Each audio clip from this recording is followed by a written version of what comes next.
کہ یہ دعوت وہ ہے کہ جو اللہ چاہتا ہے، یہ اللہ کی منشا ہے، یہ اللہ کی مرضی ہے۔ تو پروردگار عالم چاہتا ہے انسان تقوی اختیار کرے، یہ میں نہیں چاہتا۔ یہ کوئی مسجد کی محراب میں منبر پر کھڑا ہوا مولانا نہیں چاہتا کہ آپ تقوی اختیار کریں، بلکہ یہ ہم سب کو پیدا کرنے والی ذات جو خدا کی ذات ہے وہ چاہتی ہے کہ ہم متقی بن جائیں۔ جب لفظ دیکھیں تو لفظ اس آیت میں سورہ بقرہ کی یہ آیت جس میں پروردگار عالم ارشاد فرماتا ہے لعلکم تتقون، صلوات پڑھیں محمد وعلی محمد، اللہم صلی علی محمد وعلی محمد۔ لعلکم تتقون، یہ جو لعلکم کا لفظ ہے، لعلکم کا لفظ اس کا مطلب یہ ہے کہ امید ہے کہ تم متقی بن جاؤ، امید ہے، اللہ چاہتا ہے کہ تم متقی بن جاؤ، تم پرہیزگار بن جاؤ۔ امید کس چیز سے لگائی جاتی ہے؟ امید انسان اپنی بنائی ہوئی کسی چیز سے امید لگا سکتا ہے۔ اب انسان کے لیے اللہ نے کہا لعلکم تتقون، مجھے امید ہے کہ تم تقوی اختیار کر لو گے۔ اس کا مطلب یہ ہے کہ اب اللہ کی بارگاہ میں متقی بن جانا انسان کے لیے اس لیے بھی ضروری ہے کہ ہم سے امید پروردگار لگائیں، اللہ چاہتا ہے۔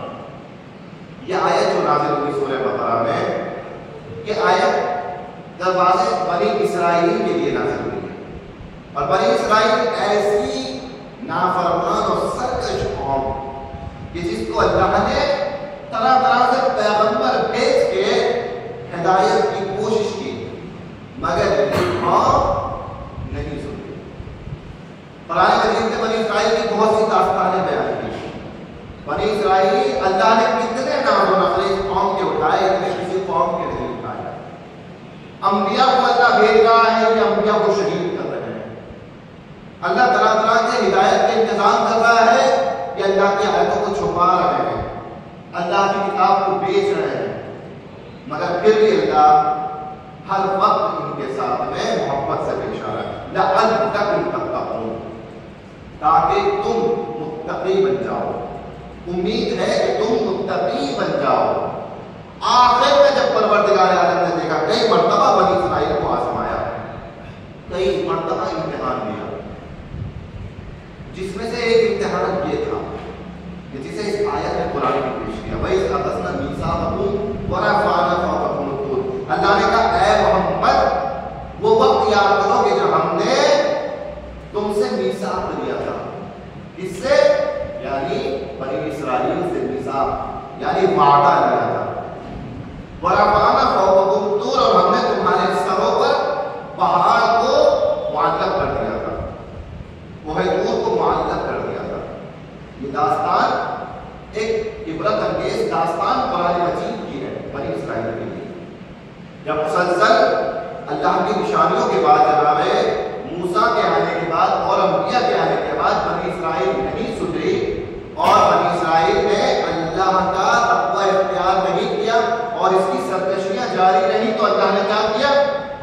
کوہ طور کو اپنی جگہ سے بلند کر دیا، اس پہاڑ کو اٹھا کر بنی اسرائیل کے اوپر اس پہاڑ کو معلق کر دیا، اور یہ سمجھ رہے تھے کہ ابھی ہمارے اوپر پہاڑ گرنے والا ہے، مگر اللہ نے اپنی قدرت سے ہوا میں اس پہاڑ کو روکے رہا، اور اس کے بعد اللہ نے کہا خذوا ما آتیناکم بقوۃ واذکروا ما فیہ لعلکم تتقون، مجھ سے وعدہ کرو کہ اب کے بعد میں میری آیتوں کو بہتر طریقے سے اختیار کرو گے اور اس پر عمل کرو گے اور متقی بن جاؤ گے۔ ان کی بدبختی یہ ہوتی تھی کہ ہر بار وعدہ کر لیتے تھے مگر پھر وعدے سے مکر جاتے تھے۔ تو جب پہاڑ اپنے سر کے اوپر دیکھا، بنی اسرائیل نے وعدہ کر لیا، عہد و میثاق کر لیا، مگر پھر اس عہد و میثاق سے مکر گئے۔ کبھی کہا کہ ہم اس وقت تک اللہ پر ایمان نہیں لائیں گے جب تک اللہ کو دیکھ نہ لیں، اللہ نے اس کا بھی انتظام کر دیا. کبھی کہا ہم اس وقت تک اللہ کی بات نہیں مانیں گے جب تک اللہ امن و سلمانہ نازل کر دے. اللہ نے اس بات کا بھی انتظام کر دیا. کبھی کہنے لگے ہم اس وقت تک اللہ پر ایمان نہیں لائیں گے جب تک اس پتھر سے پانی کے چشمے جاری نہ ہو جائے. اللہ نے پانی کے چشمے جاری کر دیے. طرح طرح سے ان کی فرمائشیں اللہ سے ہوتی رہی اور اللہ ان کی فرمائشوں کو پورا کرتا رہا. کیوں؟ شاید یہ ایمان لیا. شاید یہ ایمان لیا. اللہ چاہتا تھا کہ یہ ایمان لیا مگر انہوں نے اپنے آپ کو کامیاب نہیں بنایا.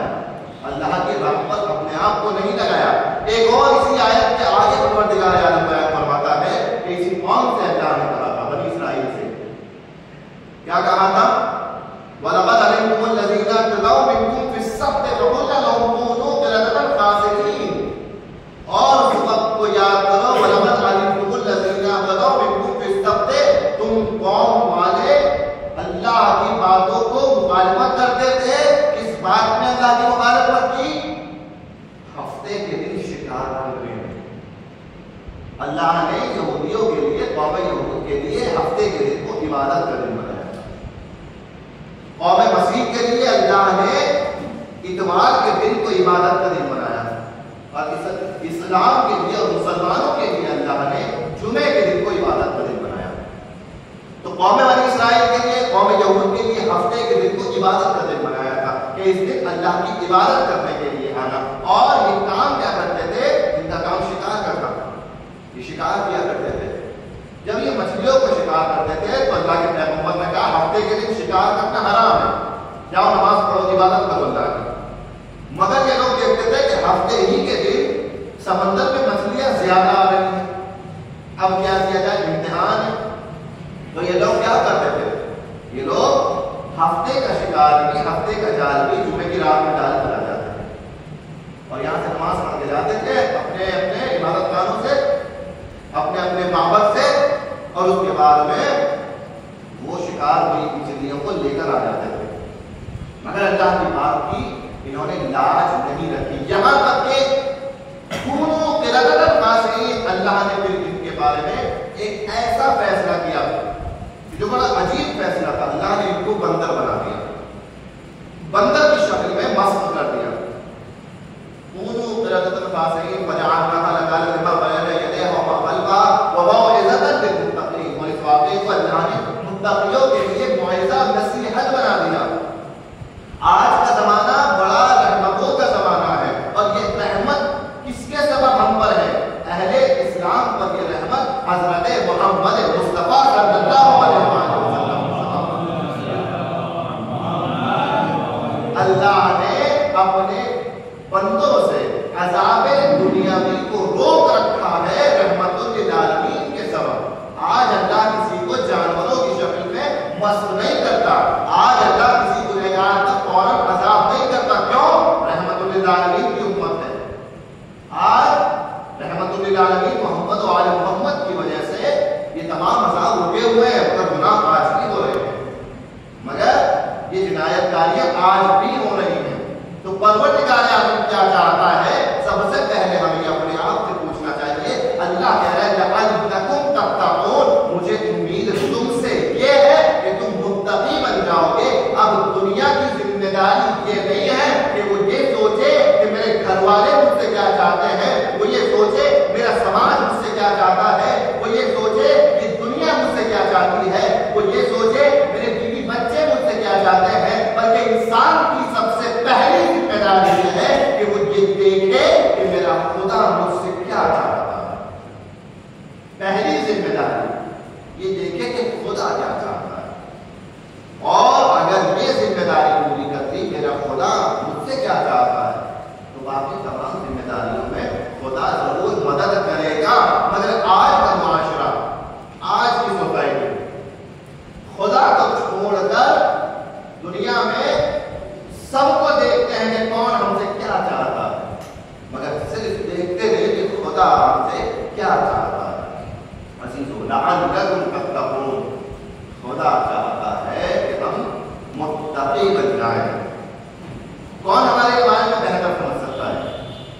ایک بچہ ایک شاگرد اس کی زندگی میں، اس کی لائف میں اس کو کس کے چاہنے پر عمل کرنا چاہیے؟ ایک ماں باپ، دوسرا استاد. دو لوگ ایسے ہیں، ماں ہے، باپ ہے، استاد ہے. ایک بچہ اگر اپنی زندگی میں پڑھنا چاہتا ہے، کامیاب ہونا چاہتا ہے، تو وہ بچہ یہ نہیں دیکھے گا کہ میرے پڑوسی مجھ سے کیا چاہتے ہیں، وہ یہ نہیں دیکھے گا میرے دوست مجھ سے کیا چاہتے ہیں. اگر پڑوسی، دوست ان سب کو دیکھتا رہے گا تو کامیاب نہیں ہو پائے گا. اس کا پہلا طریقہ یہ ہے، وہ یہ دیکھے میرے ماں باپ مجھ سے کیا چاہتے ہیں، میرا استاد مجھ سے کیا چاہتا ہے. یہ دو چیزوں کو فقط دیکھے، تیسری چیز کوئی دیکھنے کی ضرورت نہیں. میرے ماں باپ مجھ سے کیا چاہتے ہیں پہلی، دوسری میرا استاد مجھ سے کیا چاہتا ہے، تیسری کوئی شے نہیں ہے. اگر ان دو چیزوں کو بچہ دیکھ لے گا تو کامیاب ہو جائے گا، کامیاب ہو جائے گا. دوست کیا چاہتے ہیں امپورٹنٹ نہیں ہے، ضروری نہیں ہے. محلے والے کیا چاہتے ہیں ضروری نہیں ہے. محلے والے واقعی دنیا میں ہوتے ہیں کچھ لوگ ایسے کہ جو نہیں چاہتے کہ بچہ کامیاب ہو جائے، اسی لیے وہ جو چاہ رہے ہوتے ہیں وہ بچے کے لیے فائدہ مند نہیں ہوتا، نقصان دہ ہوتا ہے.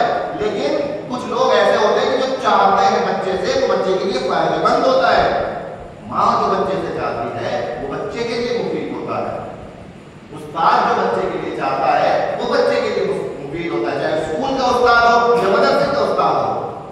اور اسی طریقے سے عالم دین استاد کی حیثیت رکھتا ہے ہر ایک عوامی فرد کے لیے، ہر ایک عوامی فرد کے لیے. تو اگر دنیا کے چاہنے کی فکر کو چھوڑ کر ایک بچہ یا ایک فرد فقط یہ سوچ لے میرے ماں باپ اور میرا استاد مجھ سے کیا چاہتا ہے، تو لائف سیٹل ہو جائے گی، زندگی کامیاب ہو جائے گی. اسی طریقے سے ایک بندہ ہونے کے اعتبار سے تمام دنیا و ما فیہا کو پس پشت ڈال کر اگر بندہ فقط ایک یہ بات یاد رکھے میرا خدا مجھ سے کیا چاہتا ہے، تو دنیا بھی اس کی کامیاب ہو جائے گی، آخرت بھی کامیاب ہو جائے گی.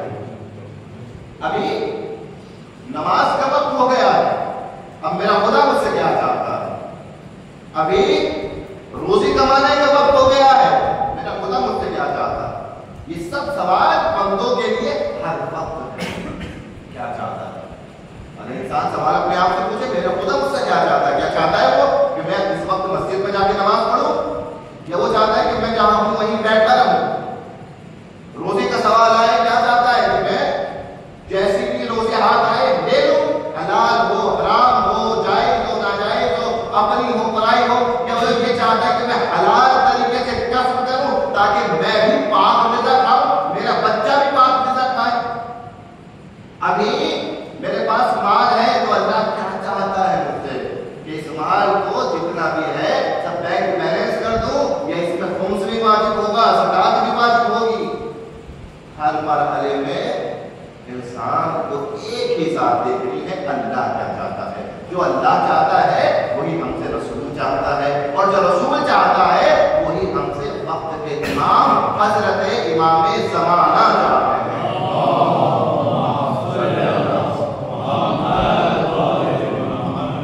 اور یہ چاہنا اگر ہم نے اپنی زندگی میں اپنا لیا کہ یہ ہستیاں ہم سے کیا چاہتی ہیں، تو حقیقت زندگی کو ہم سمجھ جائیں.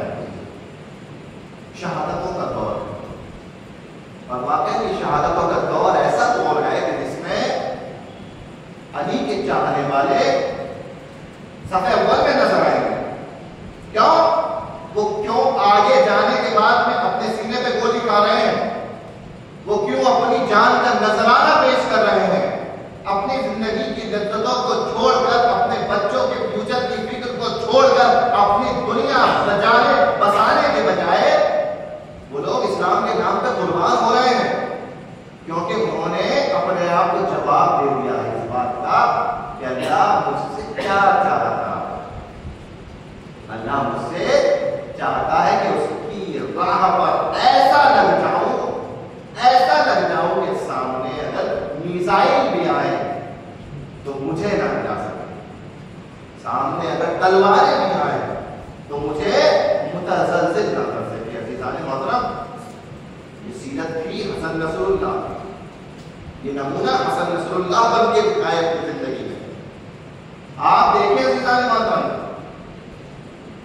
کسی بھی جگہ پر اگر انسانیت کے خاتمے کی بات کرنی ہو، اسلام نے ہمیشہ انسانیت کو فروغ دینے کی بات کی ہے. انسانیت کو بچاؤ، انسانیت کی مدد کرو. اسلام کا پیغام محبت کا پیغام ہے، نفرت کا پیغام ہے کہ اسلام کا پیغام ہے. اور وہ کہتے ہیں کہ اسلام کا پیغام نفرت کا پیغام ہے، تو ہمارے رسول نے جتنی حدیثیں ارشاد فرمائی ان کا مطالعہ کرنے کی ضرورت ہے کہ رسول خدا جو فرماتے ہیں کہ کوئی اگر پیٹ بھر کے اپنے گھر میں سو جائے اور اس کا پڑوسی بھوکا رہ جائے تو وہ مسلمان نہیں ہے. جو پیٹ بھر کے سو گئے اپنے پڑوسی کی خبر نہ ہوئی، یہ دہشت کا پیغام، یہ انسانیت کا پیغام ہے، یہ انسانیت کا پیغام ہے. رسول خدا نے یہ نہیں کہا کہ تم دیکھنا پہلے جا کے تمہارا پڑوسی کس دین کا ہوگا، کس دھرم کا ہوگا، کس مذہب کا ہوگا. نہ کسی نے سوال کیا. رسول بتانا یہ چاہتے تھے کہ اس کا مذہب جو بھی ہو، اس کا دین جو بھی ہو، اس کا وہ خود ذمہ دار ہوگا. لیکن اگر وہ بھوکا ہے تو اس کے تم ذمہ دار ہو. انسانیت اللہ نے سکھائی، انسانیت اس کے رسول نے سکھائی، انسانیت رہبران اسلام نے سکھائی، انسانیت ہمارے دین نے سکھائی، انسانیت اسلام نے سکھائی، قرآن نے انسانیت سکھائی، رسول کے کردار نے انسانیت سکھائی. اور یہ انسانیت کی سب سے بڑی دلیل ہے کہ لوگ آج کہتے ہیں نا اپنا سینہ پیٹ کر کہ سب سے بڑا دھرم انسانیت کا دھرم ہے، سب سے بڑا مذہب انسانیت کا مذہب ہے. تو میں سوال کروں گا کہ اے انسانوں، اگر انسانیت کا مذہب سب سے بڑا مذہب ہے تو کون تمہیں بتائے گا کہ انسانیت کیا ہے؟ تم نے کہہ دیا انسانیت کا مذہب سب سے بڑا مذہب ہے، انسانیت کا دین سب سے بڑا دین ہے، انسانیت سب سے بڑا دین ہے. مگر پتا تو چلے انسانیت کیا ہے. انسانیت بتائی ہے اسلام، انسانیت سکھائی ہے اسلام نے. تاریخ پڑھ کے دیکھ حزب اللہ کی، یہ وہ اللہ والوں کا لشکر ہے. کیوں اللہ والوں کا لشکر؟ جو امام خمینی کی فرمائش میں تیار ہوا تھا. امام خمینی کی فرمائش میں تیار ہوا اور لبنان میں اس نے اپنی فعالیت شروع کی، اپنا کام شروع کیا. اس کا کام فقط یہ نہیں تھا جو آج پیش کیا جا رہا ہے، یہ کوئی دہشت گردانہ یا آتنکوادیوں کا لشکر نہیں تھا. آپ جب گوگل پہ سرچ کریں گے، اس لشکر کے بارے میں پڑھیں گے تو یہ دفاعی لشکر تھا، یہ حملہ کرنے والا لشکر نہیں تھا. یہ لشکر اس نیت سے بنا تھا کہ کوئی اگر ہمارے ملک پہ حملہ کرتا ہے، کوئی اگر ہمارے ناموس پہ حملہ کرتا ہے، ہماری زمین پہ حملہ کرتا ہے، ہم اپنی جان دے کے اپنی زمین کا دفاع کر سکیں. اگر کوئی مظلوم پہ ظلم کرتا ہے تو ہم آگے بڑھ کے مظلوم کو ظالم سے بچا سکیں. یہ لشکر انسانیت کی خدمت کے لیے بنا تھا، یہ لشکر دہشت کے لیے نہیں بنا تھا. عزیزان محترم، جب یہ لشکر بنا امام خمینی کی فرمائش سے، کیا بنا تھا؟ ایک غاصب ملک وجود میں آیا، ایک غاصب ملک جس کا 1948 سے پہلے کوئی نشان نہیں تھا. 1948 میں نومبر کے مہینے میں وہ ملک اچانک سے دنیا میں پیدا ہو گیا. اور جب وہ پیدا ہو گیا تو اپنے اطراف کے بارڈروں کو حملہ کرنا شروع کر دیا. ایک طرف مصر تھا، ایک طرف جارڈن تھا، ایک طرف یمن فلسطین تھے، ایک طرف سیریا یعنی شام تھا، اور ایک طرف لبنان تھا. یہ 5 اسلامی ملکوں سے گرا ہوا یہ ملک بنا، اچانک سے پیدا ہو گیا. اچانک سے وجود میں یہ ملک آ گیا، غاصب ملک. اور جب یہ وجود میں آیا، جان پوچھ کر اس کو وجود میں لایا گیا ملک کو.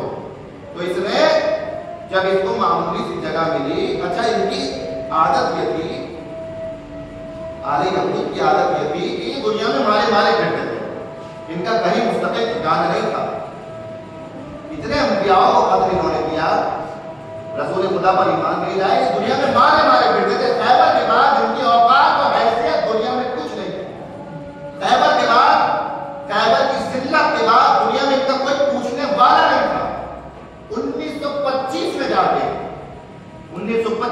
کے ان کے کسی لیڈر کو یہ بات سوچی کہ چلو دنیا میں ہمارا کوئی ٹھکانہ نہیں ہے، چلو کچھ لوگ جاتے ہیں اور اپنی عبادت گاہ کے پاس میں فلسطین میں کچھ دن پناہ لے لیتے ہیں. جب اس کو یہ بات سوچی تو کچھ لوگ آئے اور فلسطین میں بیت المقدس کے بعد پناہ اختیار کی. اب وہ فلسطین کی بیت المقدس جگہ تو تینوں دینوں کے لیے مشترکہ عبادت گاہ ہے. یہودیوں کو بھی ان سے تعلق ہے اس زمین سے. وہ عبادت گاہ اس لیے کیونکہ وہ جناب سلیمان نے بنوائی, وہ بھی سلیمان کو پیغمبر مانتے ہیں. جناب عیسیٰ جناب مریم اسی عبادت گاہ میں رہی تھی, اپنی زندگی کو گزاری تھی. جناب عیسیٰ بھی نہیں رہے تھے. عیسائیوں کا بھی تعلق ہے تعبیر سے, مسلمانوں کا بھی اس عبادت گاہ سے تعلق ہے. بیت المقدس مسجد اقصیٰ جملہ اول کی مسلمانوں کے لیے. یہ انہوں نے کہا کہ یہ ہمارا ٹھکانہ, کچھ دن یہاں رہ لیتے ہیں, کچھ دن یہاں زندگی گزار لیتے ہیں. 5% جگہ فلسطین میں ایسی تھی کہ جو انہوں نے خریدی تھی, اور آج 77% جگہ ایسی ہے کہ انہوں نے حملے کر کے قتل و غارت کر بچا کے غصب کی ہے. 77% جگہ ان کی غصب کی ہوئی جگہ ہے. اور پھر انہوں نے خط لکھنے شروع کیے کہ اب ہجرت کا وقت آ گیا ہے. جو جہاں جہاں بھی جو زندگی گزار رہے تھے, ادھر ادھر پھر رہے تھے, اب سب یہاں آ جائے, اور آنے کے بعد یہاں پر اپنا ایک ملک بنائیں گے اور شانتی سے رہیں گے. بات یہاں تک طے ہو گئی, ٹھیک ہو گئی, مگر جتنا ان کو ملا تھا اس پر یہ آنے نہیں ہوئے. اور یہ پوری دنیا سے یہودیوں کو بلا بلا کے اپنے مرض کو اور اپنی سرحد کو آگے بڑھاتے رہے. جب بات لبنان تک پہنچی تو لبنانی خاموش نہیں رہے. لبنانیوں نے اپنے ہاتھ میں ہتھیار اٹھایا, کہا کہ ہم اپنے ملک کی 1 انچ زمین غاصبوں کو غصب نہیں کرنے دیں گے.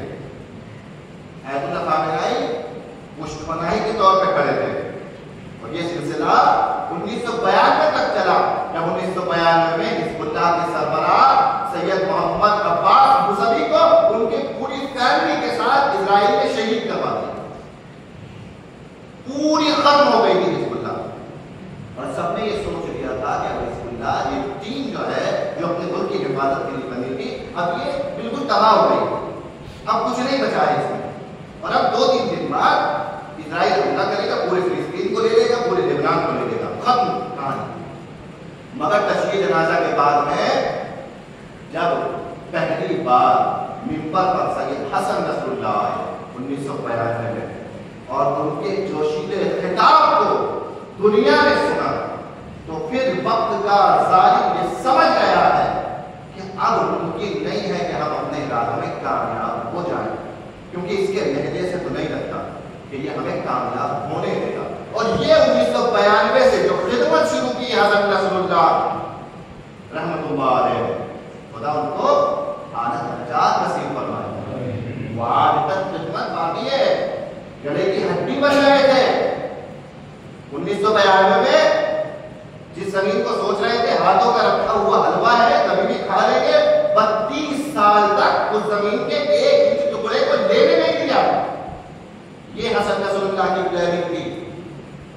دہشت گرد کہنے والے لوگ سمجھے پہلے یہ لشکر, یہ پارٹی وہ ہے, یہ حزب وہ ہے کہ جو وہاں کی سرزمین کے لیے بہت کارآمد ہے.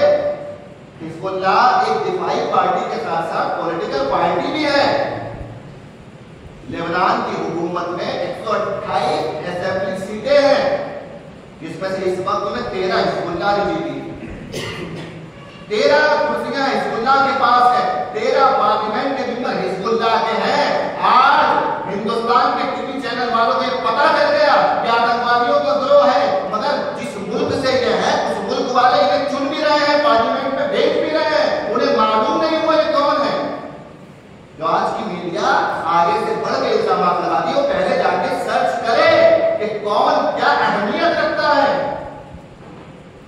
حزب اللہ کو اس سے پہلے الیکشن میں بڑا حاصل تھی, کچھ سیٹیں اس کے پاس تھی, کچھ سیٹیں مل کر حزب اللہ نے پاور پر میں آئی تھی. حزب اللہ اس بار 2 سیٹیں کم رہ گئی, 13 سیٹیں حزب اللہ کی, اور باقی حزب اللہ کو سپورٹ کرنے والی تنظیموں میں عیسائی تنظیم بھی ہے, اہل سنت کی تنظیم بھی ہے.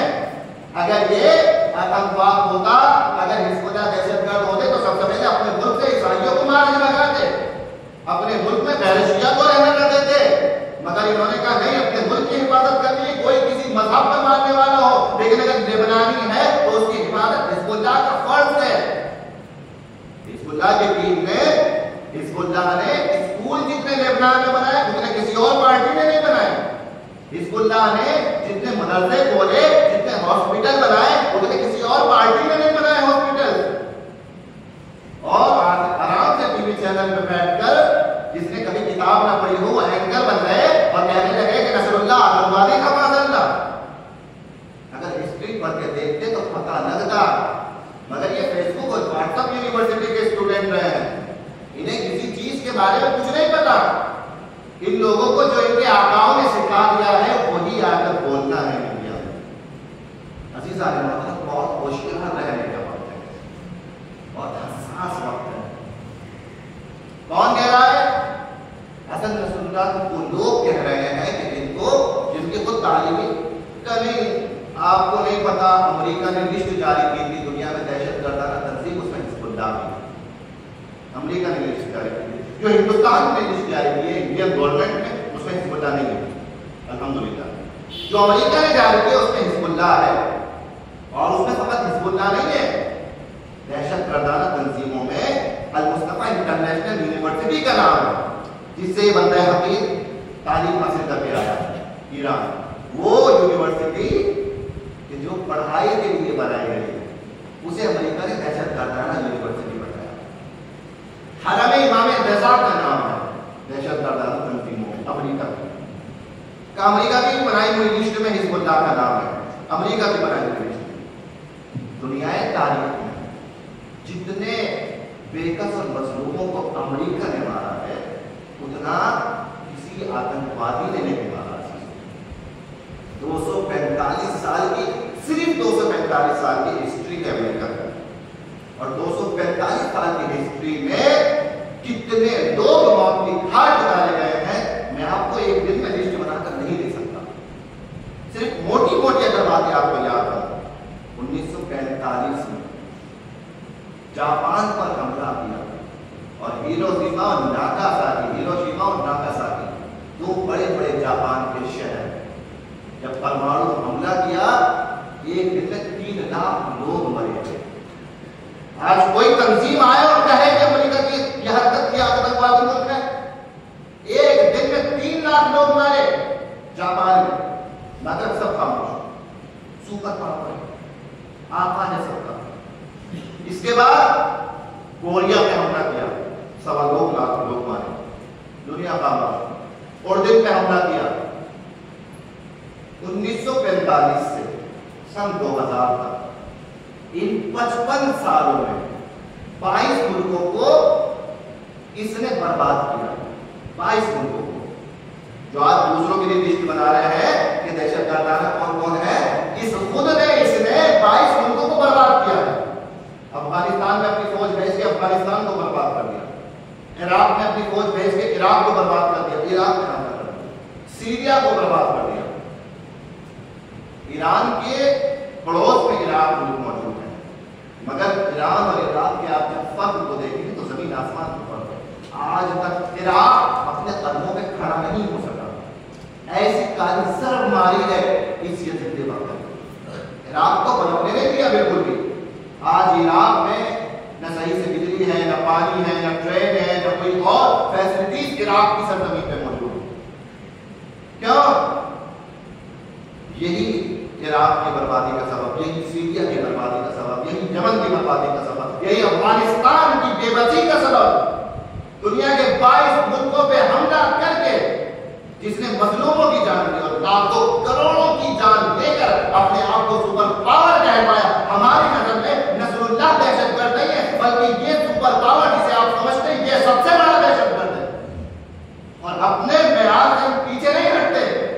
ہم اچھے کو اچھا اور برے کو برا کہنا جانتے ہیں، کیونکہ یہ ہمیں کربلا نے سکھایا ہے کہ یزید وقت بھی سامنے ہو تو اس کی چاپلوسی نہیں کرنی چاہیے. میدان میں آ کے اپنی جان کا نذرانہ پیش کر کے بتاؤ کہ تم حسین کے چاہنے والے ہو، یزید خود بخود ہلاک ہو جائے گا. آج کے زمانے نے واقعہ سمجھا نہیں ہے کون ظالم ہے، کون مظلوم ہے، کون اچھا ہے، کون برا ہے. بہت اچھا کلچر اس ملک کا ہے، وہاں زندگی بہت اچھی ہے، وہ لوگ ترقی یافتہ ہیں، وہ لوگ کلچرڈ ہیں. کوئی کلچر نہیں ہے. جتنے کالے گھروں کے فساد ان ممالک میں ہیں اتنے ہندوستان اور پاکستان میں نہیں ہے.